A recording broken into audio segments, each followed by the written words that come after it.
जम्मू आ गए, दिल्ली आ गए, अलग अलग जगह पे आ गए, और अभी सरकार उनको करेगी फिर से हम मेरी बात समझ गए कि सबके साथ मर्डर हो जाता है, क्या सारी बहुएं जला के मार दी जाती। Hello students, welcome to Pahuja law academy. और आज डिस्कस करेंगे एक बहुत इंपॉर्टेंट कॉन्स्टिट्यूशनल जजमेंट के बारे में, जिसको लेके लोग बहुत ज़्यादा कंफ्यूज रहते हैं, जिसको लोग अवॉइड करते हैं कि नहीं पढ़ेंगे, बहुत लंबा केस है।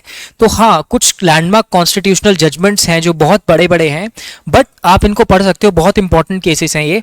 तो इसी के लिए मैंने कोशिश की है कि आज मैं इसका क्रक्स आपको समझा पाऊँ, मैं इसको कंसाइज फॉर्म में आपको बता पाऊँ।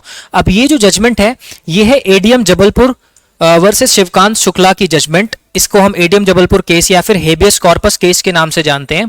तो केस का एक बार मैं बैकग्राउंड आपको बता दूं कि ये केस किस चीज से डील करता है। अब ये केस डील करता है, एक टाइम था जब इंदिरा गांधी जी की गवर्नमेंट चला करती थी। तो इंदिरा गांधी जी ने जब इलेक्शन लड़ा, तो इलेक्शन लड़ते टाइम मैं आपको एक ड्रॉ करके बता देता हूं। तो जब वो इलेक्शन लड़ रही थी, Mrs Gandhi was contesting election, तो इलेक्शंस के टाइम पे उन पर कुछ एलिगेशंस लगी कि उन्होंने इलेक्टोरल मैल प्रैक्टिसेस यूज करके अपनी सरकार बनाई है। मतलब जब इलेक्शन चल रहे थे तो उन्होंने सरकारी संपत्ति और इन सब चीज़ों का इस्तेमाल किया है, ऐसे कुछ एलिगेशंस लगाए। तो एक केस फाइल हुआ इलाहाबाद हाईकोर्ट में केस फाइल हुआ, और इलाहाबाद हाईकोर्ट ने ये चीज़ बोली कि हाँ, ये एलिगेशंस करेक्ट हैं, मिसेस गांधी ने इस तरह की कुछ इलेक्टोरल मैल प्रैक्टिसेस करके और जीत हासिल की है इलेक्शंस में, और हम उन पे 6 साल का एक बैन इंपोज कर रहे हैं, वो 6 साल तक इलेक्शन नहीं लड़ सकती। अब ये चीज़ इलाहाबाद हाईकोर्ट की जजमेंट में रिफ्लेक्ट हुई, देखने को मिली।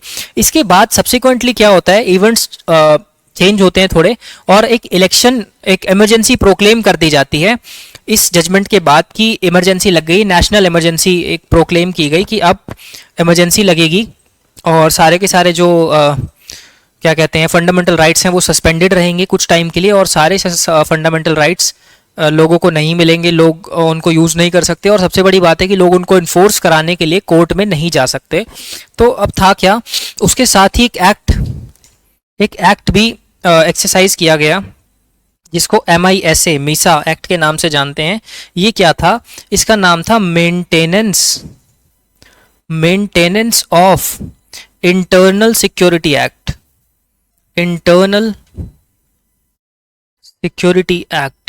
Maintenance of internal security act जो था ये, इसके चलते बोला गया कि बहुत सारी कुछ इंटरनल सिक्योरिटी को दिक्कत होती थी, तो किसी को अरेस्ट कर लिया गया, किसी को डिटेन कर लिया गया, कोई सरकार को सस्पिशन लगती थी कि एंटी गवर्नमेंट एक्टिविटी हो रही है या फिर कोई एंटी नेशनल एक्टिविटी हो रही है, तो उसमें डिटेन कर लिया जाता था किसी को भी शक के बिना पर।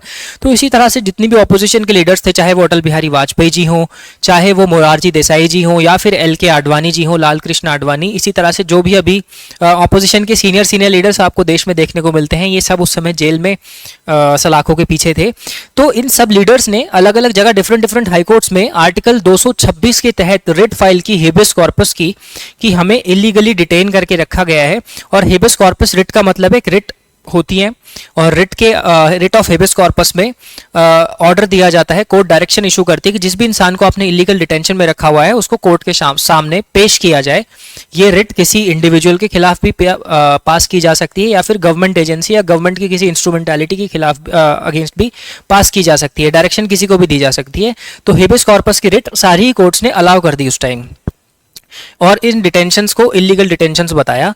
अब इस जजमेंट के अगेंस्ट गवर्नमेंट जो थी हमारी, सेंट्रल गवर्नमेंट, उसने मूव किया सुप्रीम कोर्ट में। अब सुप्रीम कोर्ट में मूव किया जिस केस का नाम था एडीएम जबलपुर वर्सेस शिवकांत शुक्ला। अभी एडीएम जबलपुर केस के नाम से सुप्रीम कोर्ट में सारी की सारी जो पिटिशंस थी वो कंपाइल होके चली गई। अब सुप्रीम कोर्ट ने एक केस को सुनना शुरू किया, बट सुप्रीम कोर्ट में 5 जजेस की बेंच थी, जिसमें जस्टिस MH बेग थे, PN भगवती थे, YV चंद्रचूड़ थे, और जस्टिस AN रे थे, और जस्टिस हंसराज खन्ना जी थे, HR खन्ना जी। तो ये 5 जजेस बेंच ने ये बोला कि भाई जो एक्ट बना है, MISA एक्ट जो है, maintenance of internal security act, इसके अंडर कुछ ऐसे प्रोविजंस हैं जो रिव्यू अलाउ नहीं करते, कि ना ही इस एक्ट का रिव्यू किया जा सकता है, ना ही इसके अंडर कोई अगर एग्जीक्यूटिव एक्ट है उसका रिव्यू किया जा सकता है, या फिर अगर कोई डिटेंशन किया गया है तो उसको भी आप इलीगल डिक्लेयर नहीं कर सकते, क्योंकि इमरजेंसी चल रही है।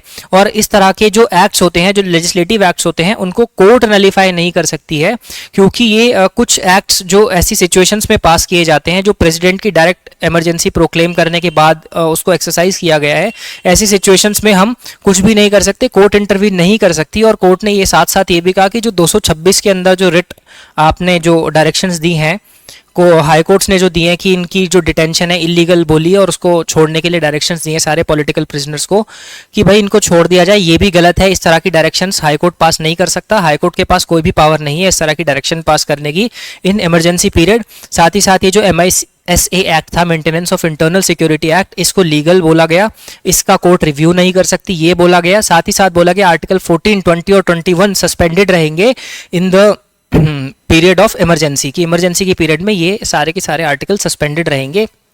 बट इस 5 जज बेंच में से एक जज थे जस्टिस हंसराज खन्ना जी, जिन्होंने डिसेंटिंग ओपिनियन दिया। उन्होंने कहा कि भाई ये तो ठीक है कि आपने ये सब बोला है, बट जो आर्टिकल 21 है उसके 2 एस्पेक्ट्स हैं, एक प्रोसीजरल एस्पेक्ट होता है, एक सब्सटैंटिव एस्पेक्ट होता है। तो प्रोसीजरल एस्पेक्ट अगर आप इमरजेंसी का हवाला दे करके दबा भी दोगे तो सब्सटैंटिव एस्पेक्ट को आप कैसे खत्म करोगे।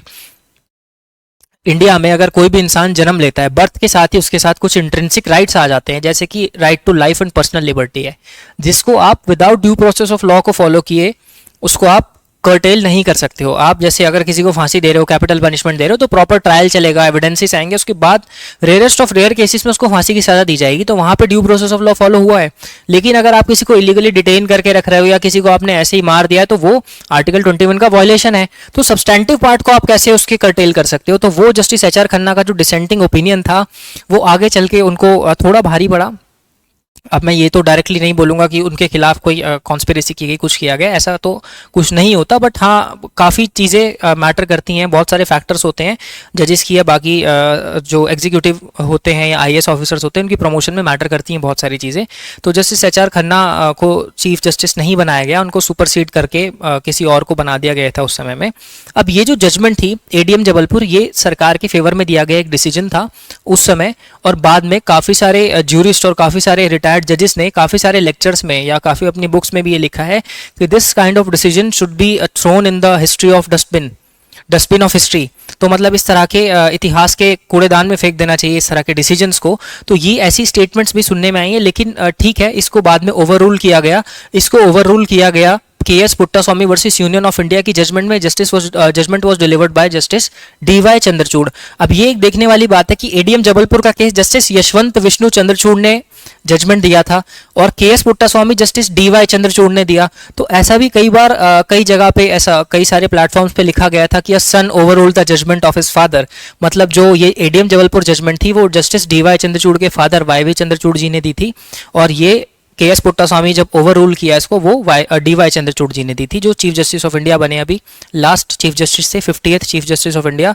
और जस्टिस HR खन्ना जी जो थे, जिन्होंने डिसेंटिंग ओपिनियन दिया था, उनके नेफ्यू जस्टिस संजीव खन्ना जो कि 51st chief justice of India, वो करंटली हमारे चीफ जस्टिस हैं। तो इस तरह से ये चीज़ें भी बतानी थोड़ी ज़रूरी थी, हो सकता है कहीं आपसे प्रीलिम्स में पूछ ले ये चीज़ें। ये करंट और स्टैटिक उसका करंट क्या बोलते हैं उसको GS का पार्ट हो जाती हैं, तो ये भी ज़रूरी है आपको कहीं ना कहीं बताना, तो आप ताकि प्रीलिम्स में इस तरह के क्वेश्चंस को भी टैकल कर पाओ। तो आई होप आपको ये जजमेंट समझ में आई होगी। अभी इसका कोई स्टेटस नहीं है, अभी ये एक तरह से रिडंडेंट हो चुकी है क्योंकि ओवररूल हो गई KS पुट्टास्वामी में, और ऑलरेडी पहले भी बहुत सारी जजमेंट्स के थ्रू ये ओवररूल हो चुकी थी, बट KS पुट्टास्वामी में दोबारा से रीआइटरेट कर दिया गया कि आर्टिकल 21, 20 और 14 जो हैं वो किसी भी सिचुएशन में कर्टेल नहीं हो सकते हैं, चाहे इमरजेंसी हो या कुछ भी हो, आप उनको कर्टेल नहीं कर सकते हो एक्सेप्ट इन एक्सेप्शनल सिचुएशंस आप उनको कर सकते हो कर्टेल, वरना वो वायलेट नहीं हो सकते किसी भी सिचुएशन में।